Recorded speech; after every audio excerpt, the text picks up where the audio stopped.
Hello everyone and welcome back to my YouTube channel let's discuss.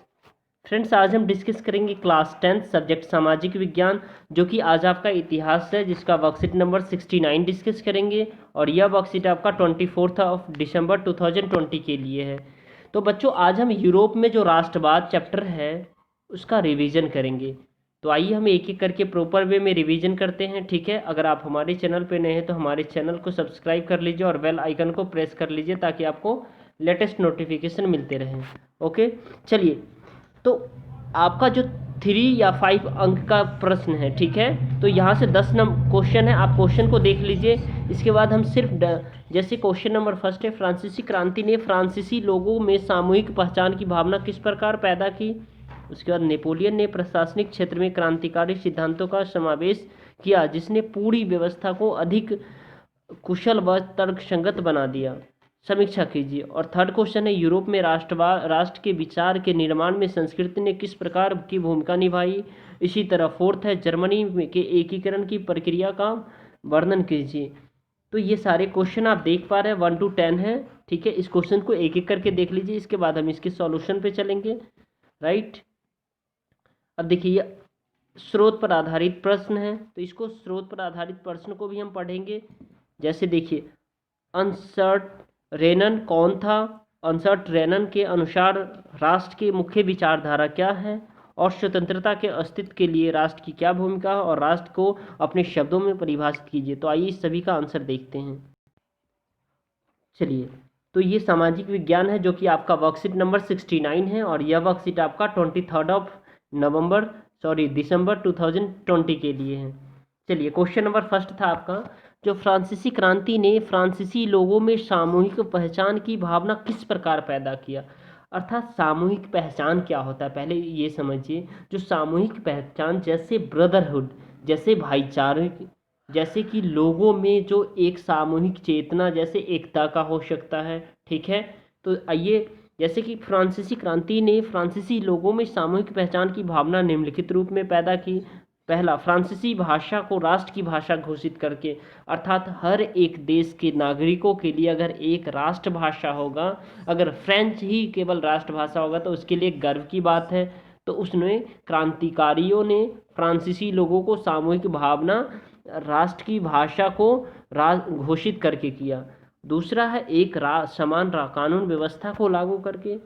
क्या किया? एक समान कानून व्यवस्था, यानी वहाँ कोई भी डिवीज़न नहीं, कोई भी वर्ग नहीं, ऊंच नीच कुछ भी नहीं है, सबके साथ समान कानून, समान व्यवहार करके, राइट। थर्ड है, एक सवाल नापतोल के पैमाने तक तथा कर व्यवस्था अपनाई गई, यानी एक सवाल जो नाप तौल के पैमाने था और कर व्यवस्था को अपना करके, ठीक है।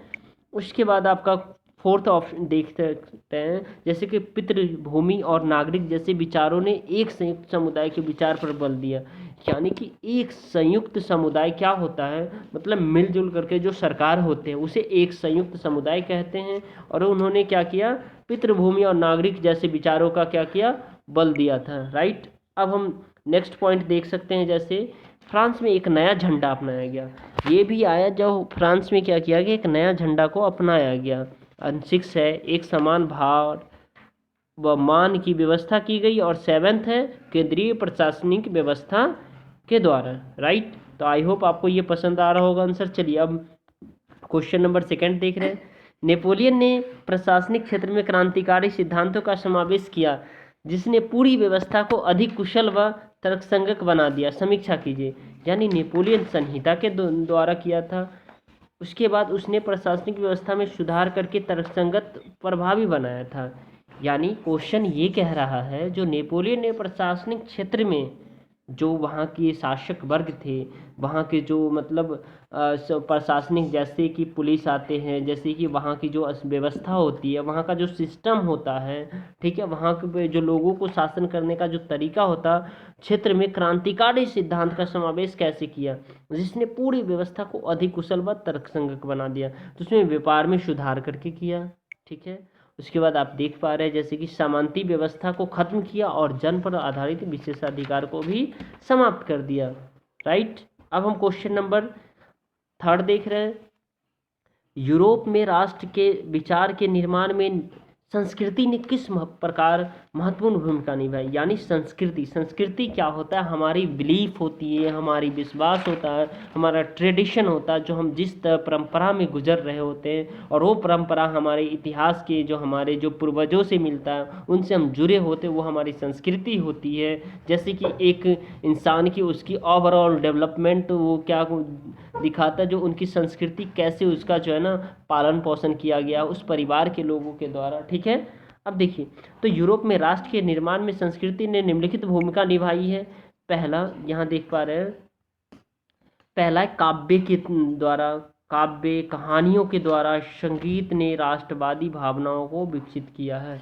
यानी संगीत ने क्या किया, राष्ट्रवादी भावनाओं को काफ़ी विकसित किया। जैसे कि अगर आप, हम इंडियन हैं, हम सभी जानते हैं, अगर जनगण मन चलता है, अगर उसको प्ले कर दिया जाए तो हम सबको लगता है हमें राष्ट्र से प्रेम हो गया, और जनगण मन हमको हम लोग क्या करते हैं, काफ़ी अच्छे तरीके से सुनते हैं और उसे हम सम्मान देते हैं। उसी प्रकार जो फ्रांस में यूरोप में जो राष्ट्र गीत था, उनको राष्ट्रवादी भावनाओं को विकास करने का श्रेय माना जाता है। ठीक है, अब देखिए सेकंड है लोकगीत।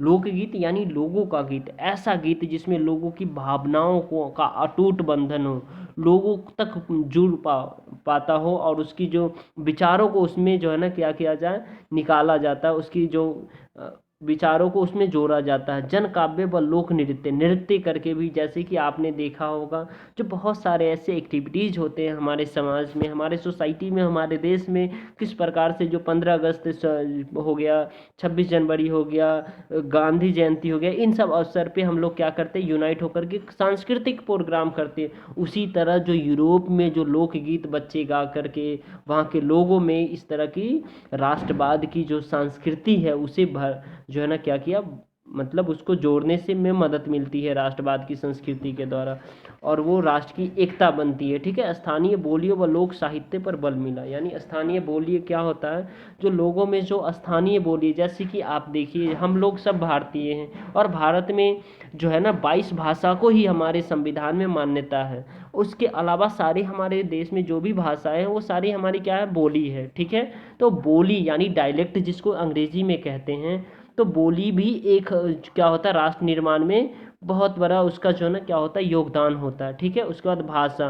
भाषा तो जानते हैं, इंसान का ऑलराउंड डेवलपमेंट भाषा पे ही डिपेंड करता है, क्योंकि इंसान अगर सिविलाइज्ड है, अगर इंसान अपनी क्वालिटी को जस्टिफाई कर पा रहा है, अपनी अंडरस्टैंडिंग को जस्टिफाई पा रहा है, समाज में कोई स्थान ग्रहण करना चाहता है या कुछ डिस्कवर करना चाहता है, तो उनकी भाषा कितना उसमें अहम रोल अदा करता है। राइट, तो आई होप आपको ये पॉइंट भी क्लियर हो गया होगा। अब देखिए क्वेश्चन नंबर फोर्थ देखते हैं, बहुत ही आसान है। जर्मनी के एकीकरण की प्रक्रिया का वर्णन कीजिए। ये आपका वीवीआई है, जो कि आपके board exam point of view से बहुत इंपॉर्टेंट है, और आई होप आप इसे इंपॉर्टेंट समझ करके इसे आप याद करेंगे और रखेंगे, क्योंकि ये क्वेश्चन आपके 2017 में आए हुए क्वेश्चन है। ठीक है, तो ये रिपीटेशन ऑफ क्वेश्चन है, आपको याद करना है। चलिए उसके अब देख रहे हैं यहाँ,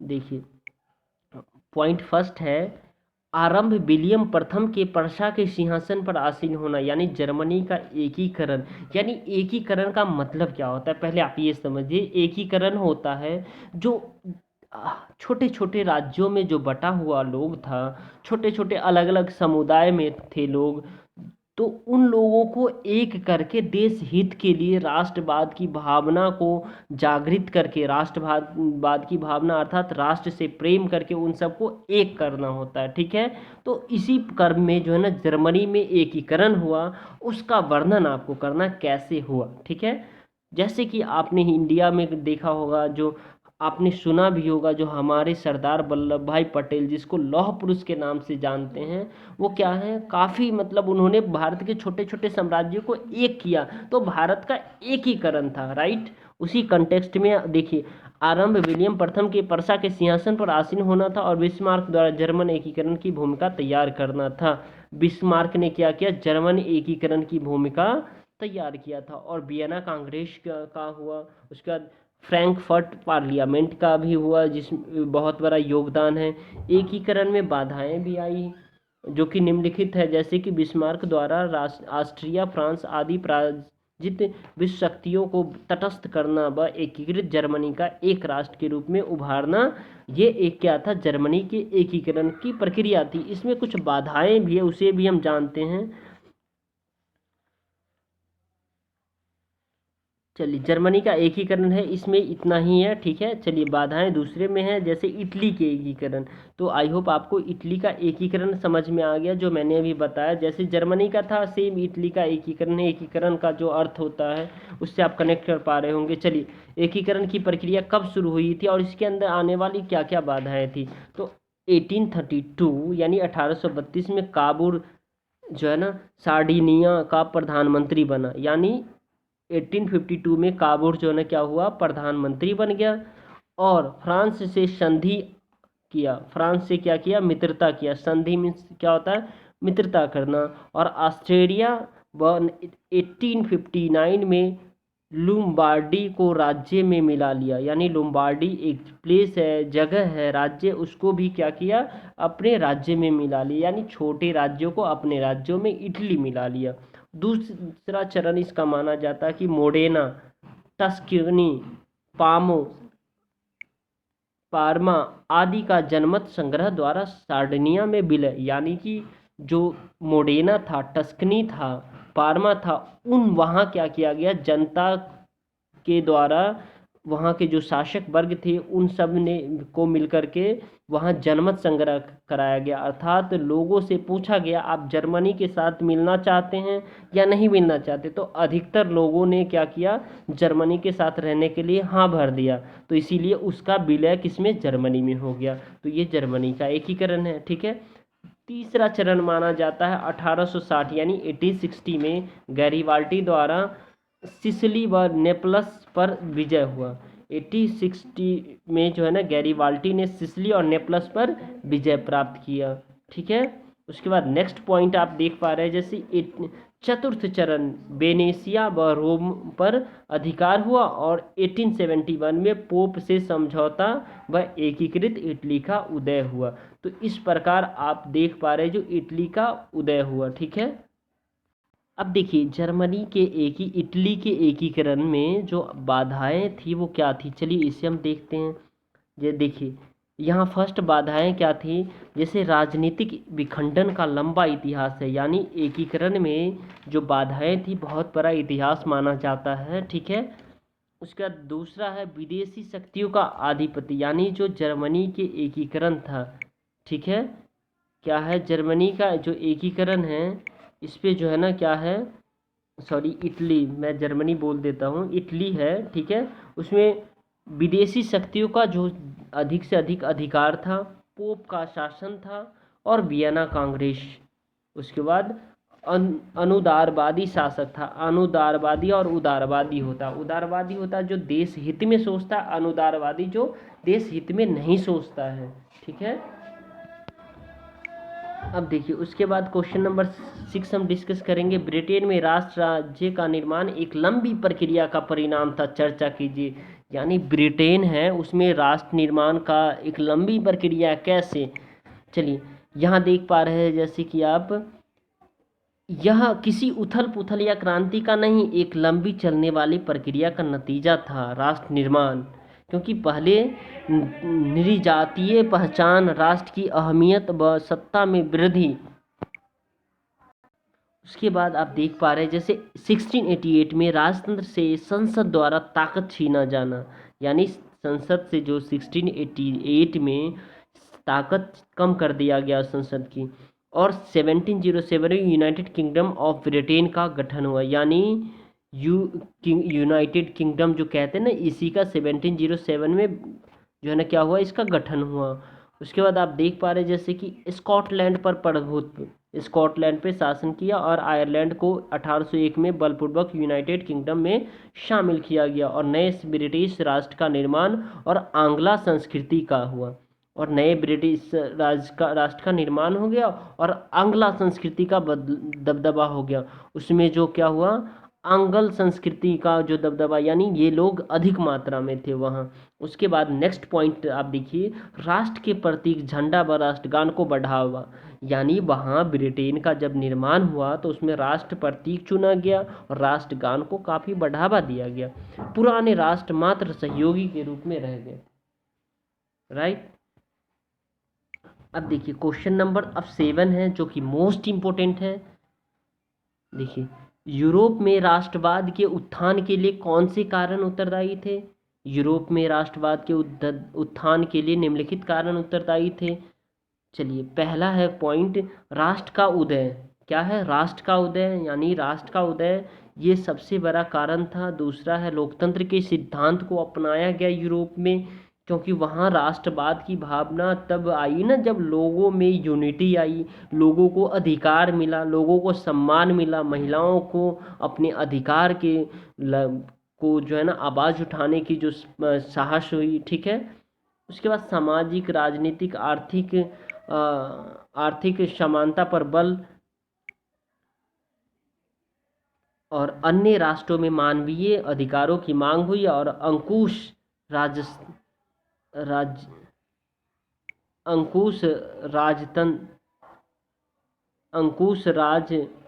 में क्रांति प्रक्रिया हुई। ठीक है। अंकुश राज में क्रांति की प्रक्रिया हुई। उसके बाद आप देख पा रहे हैं यहाँ पे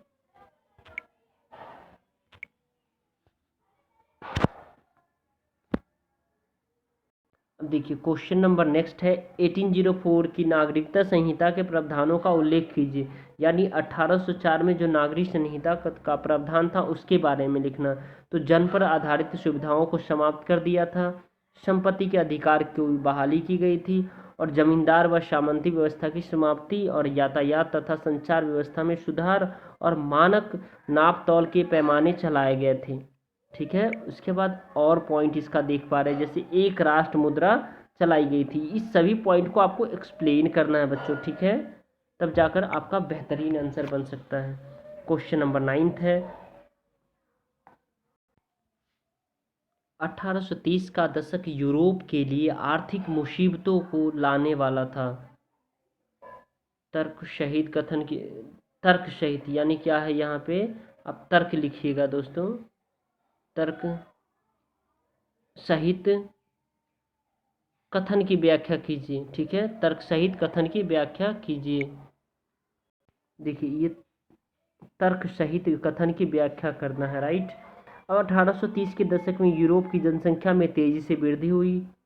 औद्योगिक विकास के कारण लघु उद्योग बर्बाद हो गए, छोटे छोटे जो उद्योग थे वो बर्बाद हो गए और बेरोजगारी में बढ़ोतरी हुई, जिसके कारण काफ़ी गरीबी आ गई थी वहाँ। और यूरोप में कई हिस्सों को अनाज की कमी का भी सामना करना पड़ा था। कई हिस्से था जहाँ अनाज की कमी का सामना करना, यूरोप में कई हिस्से को अनाज की कमी का सामना करना पड़ा। और क्वेश्चन नंबर 10 है जो कि मोस्ट इंपोर्टेंट है, 19वीं शताब्दी में यानी 19वीं शताब्दी में महिलाओं के चित्र किस प्रकार राष्ट्रवाद के रूप में परिवर्तित किए गए, उदाहरण सहित व्याख्या कीजिए। ये बहुत इंपॉर्टेंट क्वेश्चन है। यूरोपीय राष्ट्रों को नारी के रूप में प्रदर्शित किया गया और इन काल्पनिक रूपों को शक्ति और ज्ञान का प्रतीक दर्शाया गया। क्या? शक्ति और ज्ञान का। इससे यूरोपीय देशों में राष्ट्रवाद के विकास में मदद मिली और जर्मनी तथा फ्रांस में मरियाना राष्ट्र का रूपक थी। अब हम देखते स्रोत पर आधारित प्रश्न, पहले इसे पढ़ेंगे फिर इसके सॉल्यूशन को देखेंगे। चलिए, स्रोत आधारित प्रश्न जो कि आपका 4 मार्क्स का है। फ्रांसीसी दार्शनिक अर्नस्ट रेनन यानी 1823 से 1992 ने, यानी 1823 से लेकर के 1992 ने 1882 में सोर्बोन विश्वविद्यालय में दिए गए व्याख्यान में राष्ट्र की अपनी समझ को प्रस्तुत किया। बाद में यह व्याख्या एक प्रसिद्ध निबंध के रूप में छपा जिसका शीर्षक था क्वेस्ट ए कोई अन नेशन, राष्ट्र क्या है। इस निबंध में रेनन अन्य लोगों द्वारा प्रस्तावित इस विचार की आलोचना करता है कि राष्ट्र शासन समान भाषा, नस्ल, मार्ग या क्षेत्र से बनता है। एक राष्ट्र लंबे प्रयासों त्यागों और निष्ठा का चरम बिंदु होता है, शौर्य वीरता से युक्त होता है। यानी एक राष्ट्र जो है ना क्या होता है, जो बहुत ही उसमें कई लोगों का बलिदान होता है। क्योंकि हम सब ने देखा है, जो इंडिया भी किसी कंट्री का गुलाम था, वो था ब्रिटेन। ठीक है, तो कितने लोगों ने मतलब भारत को आज़ाद कराने के लिए अपने जो है ना क्या किए, जो अपने जान को जो है ना क्या किया, काफ़ी मतलब हमारे माताएं बहनों ने काफ़ी जो है ना जान की बाजी खेली। ठीक है, उसमें जो है ना बहुत सारे लोग शहीद हो गए, जैसे वीर सुभाष, आप बहुत सारे ऐसे नाम जान सकते हैं, महात्मा गांधी, ये सारे लोग हैं। ठीक है, इसके बावजूद हमारा देश क्या हुआ, राष्ट्र निर्माण बना। इसी लेकर के राष्ट्र निर्माण एक आसान नहीं है, राष्ट्र निर्माण के लिए हमें बहुत ही जद्दोजहद करना पड़ता है। ठीक है, और यह वह सामाजिक पूंजी है जिस पर एक राष्ट्रीय विचार आधारित होते हैं, यानी राष्ट्र के लोग निर्माण करते इन्हें और आगे बढ़ाते हैं। अतीत में समान गौरव का होना, वर्तमान में एक समान इच्छा संकल्प का होना, साथ मिलकर महान काम करना, यानी सभी को अधिकार देना, महिलाओं को भी अधिकार देना, लोगों में जागरूकता फैलाना, लोगों में उसकी जो है ना मतलब लोगों के अंदर जो है ना वो देश के प्रति भावना को जागृत करना। यानी पॉलिटिकल इतिहास की भाषा में दोस्तों देश को हम कहते हैं राष्ट्र। ठीक है, आपको याद होना चाहिए। और पॉलिटिकल साइंस की भाषा में देश को कहते हैं राज्य। ठीक है, तो ये आप याद रखिएगा। एक जनसमूह होने की यह सबसे जरूरी शर्त है। अतः राष्ट्र एक बड़ी और व्यापक एकता होती है, उसका अस्तित्व रोज होने वाला जनमत संग्रह है, प्रांत उसके निवासी, और अगर सलाह लिए जाने की का किसी का अधिकार है तो वह निवासी ही है। किसी देश का विलय करने या किसी देश पर उसकी इच्छा के विरुद्ध कब्जा जमाए रखने में एक राष्ट्र की वास्तव में कोई दिलचस्पी होती नहीं, क्योंकि राष्ट्र का अस्तित्व में होना एक अच्छी बात है, बल्कि यह एक ज़रूरत भी है कि उनका होना स्वतंत्रता की गारंटी होती है। और अगर दुनिया में केवल एक कानून और उसका केवल एक मालिक होता है तो स्वतंत्रता का लोप हो जाता है। क्या होता है, स्वतंत्रता का लोप हो जाता है। तो आइए इसमें जो गिवन क्वेश्चन है 4 मार्क्स का, इस सभी क्वेश्चन का आंसर देखते हैं। राइट, अब देखिए आंसर कौन था, फ्रांसीसी दार्शनिक तथा इतिहासकार था। पहला हो गया आपका। फ्रेंड्स, अगर आप हमारे चैनल पे नए हैं तो हमारे चैनल को सब्सक्राइब कर लीजिए और बेल आइकन को प्रेस कर लीजिए ताकि आपको लेटेस्ट नोटिफिकेशन मिलते रहे। ओके फ्रेंड्स, अगर वीडियो पसंद है तो वीडियो को लाइक भी कीजिए और कमेंट कीजिए और शेयर कीजिए अपने दोस्तों के साथ, ताकि उन्हें भी इस वीडियो का लाभ मिल पाए। ठीक है, अनसर्ड ड्रेनन के अनुवाद राष्ट्र की मुख्य विशेषता क्या थी, तो इनके अनुसार एक राष्ट्र लंबे प्रयास, त्याग और निष्ठा का चरम बिंदु होता है। बिल्कुल। अब देखिए सी है, जो स्वतंत्रता के अस्तित्व के लिए राष्ट्र की क्या भूमिका है, शास्त्र का होना स्वतंत्रता की गारंटी होती है। एंड लास्ट है, राष्ट्र को अपने शब्दों में परिभाषित किया तो राष्ट्रीय एक भौगोलिक क्षेत्र के लोगों किसी पर समूह को कहते हैं, ऐसा समूह जिसका इतिहास, परंपरा और पूर्वज एक साथ का हो तथा साथ साथ जीने की इच्छा रखता हो। Okay friends, thank you, thanks a lot for watching.